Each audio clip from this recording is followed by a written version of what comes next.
नमस्कार, मैं शारिक नवीद हिंदुस्तान की जिद में आपका स्वागत करता हूं। आप देख रहे हैं हमारे साथ खबरें फटाफट।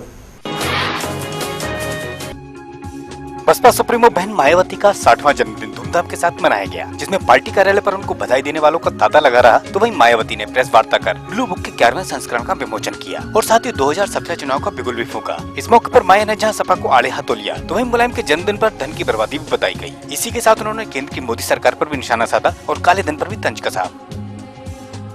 जनता पे सरकार का अब तक काफी करोड़ों रुपया पानी की तरह बहा दिया गया है और इस वर्ष तो इस मामले में इनके जन्मदिन पर पिछले सारे रिकॉर्ड भी तोड़ दिए गए। बसपा सुप्रीमो मायावती के 60वें जन्मदिन की खुशियां सीतापुर में भी देखने को मिली, जिसके चलते जहां कार्यकर्ताओं ने समारोह के दौरान केक काटा, तो वहीं हजारों कार्यकर्ताओं की मौजूदगी में विधायक हरगांव के साथ अशफाक खान, राममूर्ति मधुकर, निर्मल वर्मा सहित अन्य वरिष्ठ नेताओं ने यहां शिरकत की। तो वहीं समारोह में रंगारंग आयोजन भी प्रस्तुत किए गए। नाबालिग से यौन शोषण के मामले में जेल में बंद आशाराम के मामले में आज सुनवाई नहीं हो पाई। सेशन कोर्ट में आशाराम सहित अन्य आरोपी पेश हुए, लेकिन जांच अधिकारी के न आने से सुनवाई टल गई। तो अब वहीं अगली सुनवाई 20 तारीख को होगी। प्रतापगढ़ में जिला पंचायत अध्यक्ष के शपथ ग्रहण समारोह में सूबे के मंत्री राजा भैया ने मंच से मीडिया को नसीहत दी। तो वहीं राजा भैया ने मीडिया पर जिले की छवि खराब करने का आरोप भी लगाया। इस दौरान सीडीओ ने महेंद्र बहादुर सिंह को जिला पंचायत अध्यक्ष की शपथ दिलाई, तो वहीं अन्य सदस्यों को जिला पंचायत अध्यक्ष ने शपथ दिलाई। आपको खुद ये देखना चाहिए कि सच्चाई क्या है। आपके पास वो साधन है कि आप दिखाते हैं, लोग देखते हैं, आप लिखते हैं, लोग पढ़ते हैं। तो ये आपका भी दायित्व है कि सच्चाई पता लगाएं। बलिया में बसपा मुखिया बहन मायावती के 60वें जन्मदिन पर बसपा नेताओं ने गरीबों में ठंड को देखते हुए कंबलों का वितरण किया। तो वहीं कार्यकर्ता बहन मायावती को आगामी चुनाव में 5वीं बार मुख्यमंत्री के रूप में देखना चाहते हैं। इस मौके पर कार्यकर्ताओं ने गानों की धुनों पर जमकर डांस किया, तो वहीं जमकर नोटों की बारिश भी की। जिला पंचायत अध्यक्ष के शपथ ग्रहण समारोह में मधुचंद्रा को शपथ दिलाई गई। तो वहीं उन्होंने क्षेत्र में विकास की बात को कहा। इस बार यहाँ दलित महिला को अध्यक्ष बनाया गया है। तो वहीं उनके भाई आशुतोष बिचौली से सपा विधायक हैं। बसपा नेता राजेश व जिला पंचायत सदस्य सरोज ने एसडीएम की मौजूदगी में 80 ग्राम सभा से 45 प्रधानों के नेतृत्व में 1100 गरीबों में रजाइयों का वितरण किया। तो वहीं रजाइयों के मिलने के बाद गरीबों के चेहरों पर खुशी छा गई। सूबे की पुलिस भी अजीब है। जहां सूबे के मंत्री आजम खान की भैंस चोरी होती है तो उसको 24 घंटे में ही बरामद कर लिया जाता है, लेकिन जब गरीब की भैंस चोरी होती है तो उसका मामला भी दर्ज नहीं होता, जिससे आहत होकर किसान ने अब फांसी लगा ली। तो वहीं एसपी ने पूरे मामले की जांच के आदेश दिए हैं।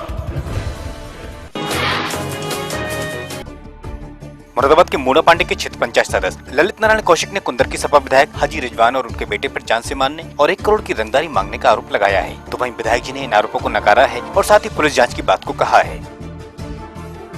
एक पक्ष के द्वारा दूसरे पक्ष पे और दूसरे पक्ष के द्वारा इस पक्ष पे, दोनों पे एक दूसरे के ऊपर जो आरोप प्रत्यारोप की बात जो है वो सामने आई है। तो पुलिस ने दोनों पक्ष की जो एप्लीकेशन है उनको ले लिया है और उसमें जांच कर आवश्यक कार्रवाई की जाएगी। गुरु गोविंद सिंह के प्रकाश पर्व पर रामपुर में पंच प्यारों की अगुवाई में नगर कीर्तन को निकाला गया, जिसमें संगतों ने शिरकत कर गुरु ग्रंथ साहिब की पालकी को निकाला। तो वहीं पुष्प वर्षा भी की गई। साथ ही यहाँ सिख कलाकारों ने गतका पेश कर सभी का मन मोह लिया।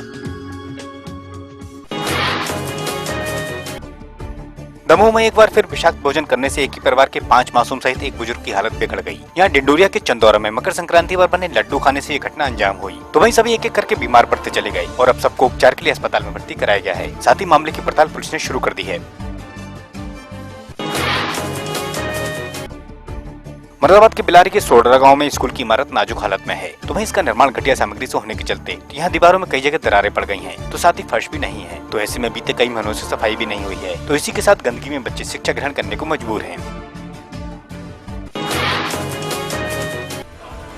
नवाबगंज के रिछौला में धारदार हथियार से गांव के युवक सर्वेश की अज्ञात हमलावरों ने हत्या कर दी, जिससे इलाके में दहशत फैल गई। तो वहीं पुलिस ने शव के पास से एक बाइक भी बरामद की है। अब पुलिस ने शव का पंचनामा कर पीएम को भेजा है और मामले की पड़ताल शुरू कर दी है।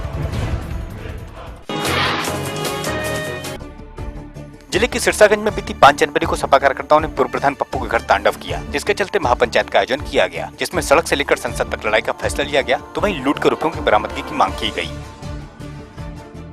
घर में बैठकर रसोई में आधा किलो नमक मिर्च मसाला भी लूट कर ले गए, एक गिलास पानी पीने के लिए नहीं छोड़ा, एक कप नहीं छोड़ा।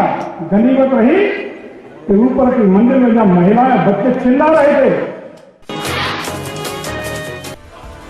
मिर्जापुर पुलिस ने ऐसे गिरोह का खुलासा किया है जो बंटी और बबली की तरह गैंग चलाते थे। पुलिस ने 4 महिलाओं सहित 7 लोगों को हिरासत में लिया है। ये गैंग पति पत्नी बनकर हाईवे पर सड़क को गाड़ियों को रोकता था और महिला चालक को अपनी ओर आकर्षित कर उसके साथ लूटपाट की घटना को अंजाम देते थे। यह लोग ट्रक चालकों को अपना निशाना बनाते थे। अब पुलिस ने इनके पास से नकदी के साथ मोबाइल, चाकू और सिम बरामद किए हैं। जो ट्रक ड्राइवर्स होते हैं, जो वाहन चालक होते हैं, उनको लड़कियों के रूप में, औरत के रूप में सड़क पे खड़े होकर के रोकते हैं और रोकने के बाद उनको लूट के अपने आदमियों के माध्यम से लूटपाट करते हैं। जौनपुर के शाहगंज में पतंग प्रतियोगिता का आयोजन किया गया, जिसमें प्रतिभागियों ने बढ़ चढ़ कर हिस्सा लिया, तो वहीं विजेताओं को इनाम भी दिए गए। इस प्रतियोगिता का मकसद लुप्त होती पतंगबाजी को बढ़ावा देना था।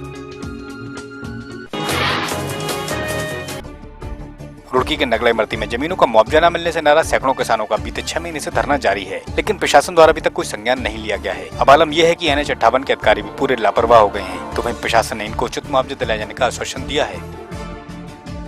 लेकिन इसमें लगातार हम भी NH के संपर्क में हैं, जिलाधिकारी महोदय के संपर्क में हैं और किसानों से भी हमारी बात चल रही है। तो अगर सर्कल रेट के बराबर भी उनको रेट दिया जाता है तो मेरे ख्याल से संतुष्ट रहेंगे इस चीज़ में। तो बात हम कर रहे हैं उच्च अधिकारी।